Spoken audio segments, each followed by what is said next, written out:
ನಮಸ್ತೆ ಎಲ್ಲರಿಗೂ, welcome to our channel. ಕಳೆದ ವರ್ಷ ಆಗಸ್ಟ್ 14ನೇ ತಾರೀಕು ನೀಟ್ UG ಕೌನ್ಸಿಲಿಂಗ್ ನಡೆದಿತ್ತು. ಈ ವರ್ಷವೂ ಕೂಡ ಆಗಸ್ಟ್ ತಿಂಗಳಲ್ಲೇ ನಡೆಯುವಂಥ ಎಲ್ಲ ಸಾಧ್ಯತೆಗಳು ದಟ್ಟವಾಗ್ತಾ ಇವೆ. ಯಾಕಂತಂದರೆ ಅದಕ್ಕೆ ಪೂರಕ ಅನ್ನುವಂತೆ ಎರಡು ಪ್ರಮುಖ ಕಾರಣಗಳಿದ್ದಾವೆ, ಎರಡು ಮೇನ್ ರೀಸನ್ಸ್ಗಳು. ಸೊ ಈ ಎರಡು ಕಾರಣಗಳಿಂದಾಗಿಯೇ ಈ ನೀಟ್ UG ಕೌನ್ಸಿಲಿಂಗ್ ತಡ ಆಗ್ತಾ ಇದೆ. ಮೊದಲನೇ ಕಾರಣ ಏನು ಅಂತಂದರೆ MCCಯ ಒಂದು ಅಫಿಷಿಯಲ್ ಪೇಜಲ್ಲಿ ನೀವು ನೋಡೋದಾದರೆ ಇನ್ನೂ ಕೂಡ ಯಾವುದೇ ರೀತಿಯಾದಂಥ ಅಫಿಷಿಯಲ್ ನೋಟಿಸನ್ನು ನಾವು ನೋಡೋದಿಲ್ಲ. ಸೊ ಅಲ್ಲಿ ಒಂದು ಪ್ರಮುಖ ಕಾರಣ ಏನು ಅಂತಂದರೆ ಇನ್ನೂ ಇಂಟ್ರಾ MCC ಲಾಗಿನ್ ಫಾರ್ 2025 ಅಂತ ಓಪನ್ ಆಗಿದೆ. ಇದರ ಅರ್ಥ ಏನು ಅಂತಂದರೆ ಇನ್ನೂವರೆಗೂ ಕೂಡ ಕೆಲವೊಂದಿಷ್ಟು ಕಾಲೇಜುಗಳು ತಮ್ಮಲ್ಲಿರುವಂಥ ಕಾಲೇಜ್ಗಳ ಸೀಟ್ ಮೆಟ್ರಿಕ್ಸ್ಗಳನ್ನು ಒದಗಿಸಿರೋದಿಲ್ಲ.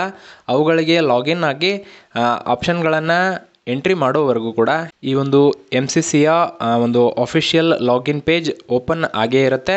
ಸೊ ಹೀಗಾಗಿ ಅವುಗಳು ಡಾಟಾವನ್ನು ಬೇಗನೆ ಒದಗಿಸಿದರೆ ಕೌನ್ಸಿಲಿಂಗಿಗೆ ಬೇಕಾದಂತಹ ಎಲ್ಲ ಮಾಹಿತಿಗಳು ಸಿಗ್ತವೆ. ಇನ್ನು ಎರಡನೇ ಒಂದು ಪ್ರಮುಖ ಕಾರಣ ಅಂದರೆ ಅದು ಮಧ್ಯಪ್ರದೇಶದ ಹೈಕೋರ್ಟ್ನ ತೀರ್ಪು. ಹೌದು, ಇಂದೋರ್ ಮತ್ತು ಉಜ್ಜಯಿನಿಯಲ್ಲಿ ನಡೆದಂತಹ ಒಂದು ಎಕ್ಸಾಮ್ಗಳಲ್ಲಿ ಆದಂತಹ ಒಂದು ಪವರ್ ಕಟ್ನಿಂದಾಗಿ ಸಾಕಷ್ಟು ಅಭ್ಯರ್ಥಿಗಳ ಒಂದು ಪರೀಕ್ಷೆಗೆ ತೊಂದರೆಯಾಗಿದೆ. ಸೊ ಹೀಗಾಗಿ ಅಲ್ಲಿರುವಂಥ ವಿದ್ಯಾರ್ಥಿಗಳ ಭವಿಷ್ಯ ಏನು ಎನ್ನುವುದರ ಕುರಿತು ವಾದ ವಿವಾದಗಳನ್ನು ಪರಿಶೀಲನೆ ಮಾಡಿರುವಂಥ ಹೈಕೋರ್ಟ್ ತನ್ನ ತೀರ್ಪನ್ನು ಜುಲೈ 10ಕ್ಕೆ ನೀಡಬೇಕಿತ್ತು. ಇನ್ನೂ ಕೆಲವೊಂದಿಷ್ಟು ಮಾಹಿತಿಗಳ ಕೊರತೆ ಇರುವುದರಿಂದ ತನ್ನ ತೀರ್ಪನ್ನು ಇದೇ ಮುಂದಿನ ಸೋಮವಾರಕ್ಕೆ ತಿಳಿಸಲಿದೆ. ಸೊ ಈ ಮಂಡೇ ಈ ಒಂದು ರಿಸಲ್ಟ್ನ ಎಲ್ಲ ಒಂದು ಫೈನಲ್ ಅಪ್ಡೇಟ್ ಸಿಗಲಿದೆ.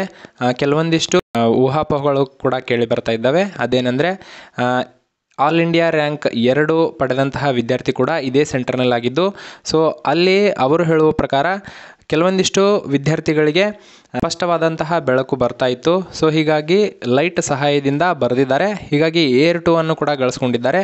ಉಳಿದಂತಹ ಅಭ್ಯರ್ಥಿಗಳ ಒಂದು ಭವಿಷ್ಯದ ಬಗ್ಗೆ ಈಗ ಕೋರ್ಟ್ ತೀರ್ಪನ್ನು ನೀಡಬೇಕಾಗತ್ತೆ.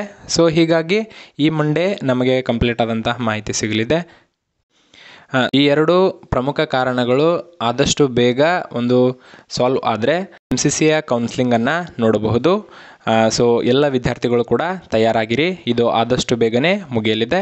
ಸೊ ಇನ್ನೂ ಕೂಡ ನಮ್ಮ ಚಾನಲನ್ನು ಸಬ್ಸ್ಕ್ರೈಬ್ ಮಾಡ್ಕೊಳ್ಳದೇ ಇದ್ದರೆ ದಯವಿಟ್ಟು ನಮ್ಮ ಚಾನಲನ್ನು ಸಬ್ಸ್ಕ್ರೈಬ್ ಮಾಡ್ಕೊಳ್ಳಿ.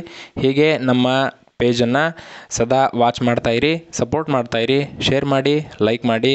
Thank you.